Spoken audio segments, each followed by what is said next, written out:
Good morning to all of you. आज हम अध्ययन करेंगे हिंदी के अंतर्गत हिंदी वर्णमाला में ऊष्म व्यंजन कौन से हैं। तो सबसे पहले देखेंगे ऊष्म व्यंजन किसे कहते हैं। जिन व्यंजन वर्णों के उच्चारण में ऊष्मा का स्राव अधिक होता है, ऊष्मा का स्राव अधिक होता है उसको ऊष्म व्यंजन कहते हैं।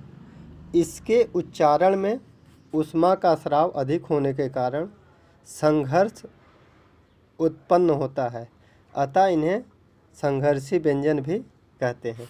तो इनकी संख्या कितनी होती है ऊष्म व्यंजन की? इनकी संख्या होती है 4। ठीक है, कौन कौन से हैं देखते हैं इसको।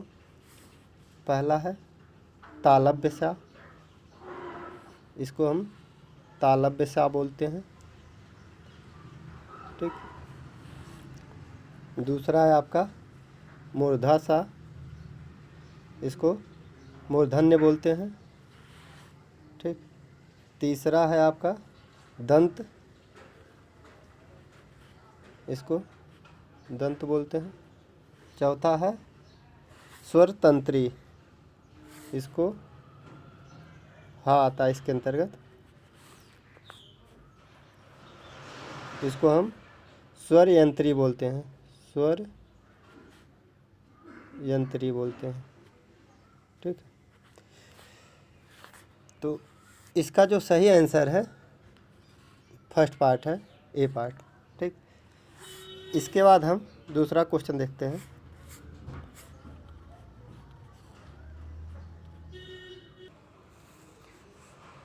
दूसरा क्वेश्चन है आपका ओष्ठ ध्वनि है, तो ओष्ठ ध्वनि कौन कौन सी होती हैं? इसमें आपका आता है ह्रस्व उ, दीर्घ उ, पा, फा, ब, भा और मा आता है। इतने अक्षर आपके ओष्ठ ध्वनि होते हैं। तो इसका पहला आंसर जो है आपका ए पार्ट है ला, बी पार्ट है आपका र, सी पार्ट है सा और डी पार्ट है फा। तो इसका जो सही आंसर है डी पार्ट है फा। इसके बाद हम तीसरा क्वेश्चन देखते हैं।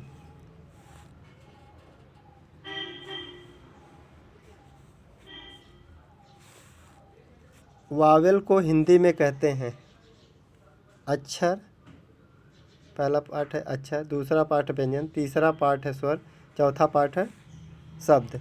तो वावेल को हिंदी में क्या कहते हैं? स्वर कहते हैं। तो हिंदी में स्वरों की संख्या कितनी है? 11 है। हिंदी में स्वरों की संख्या कितनी है? 11 है। इसके बाद हम चौथा क्वेश्चन देखते हैं। इसमें कौन स्वर नहीं है? पहला पार्ट है आपका अ ह्रस्व आ, दूसरा पार्ट है ह्रस्व उ, इसके बाद ए और चौथा पार्ट है ब। तो क्या पूछा इसका आंसर? सवाल ये है आपका स्वर नहीं है, तो स्वर नहीं है, इसका डी पार्ट सही होगा। ये आपका व्यंजन है, ब आपका क्या है? व्यंजन है। ठीक, इसके बाद हम पांचवें क्वेश्चन की तरफ बढ़ते हैं। निम्नलिखित में कौन सा वर्ण घोष है?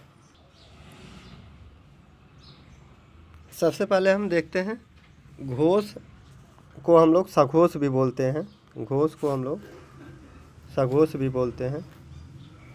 ठीक है, तो घोष क्या होता है? प्रत्येक वर्ग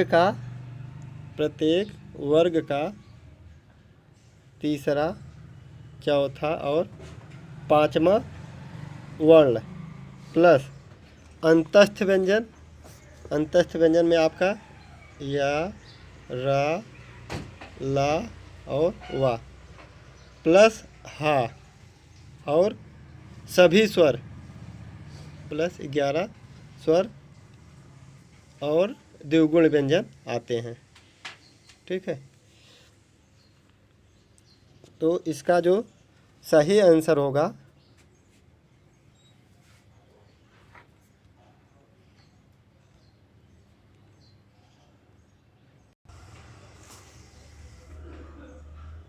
इसका जो सही आंसर होगा द होगा, क्योंकि आपका ता, था, दा ये आपका तीसरे में आ रहा है। पा फर्स्ट में है, पा वर्ग का पहला अक्षर है। टा वर्ग का पहला अक्षर है। पा के बाद फा, ये पा वर्ग का दूसरा है। तो हमें जो बताए थे सघोष वर्ण होते हैं तीसरा, चौथा और पांचवा वर्ण। ठीक है, ओके, थैंक यू।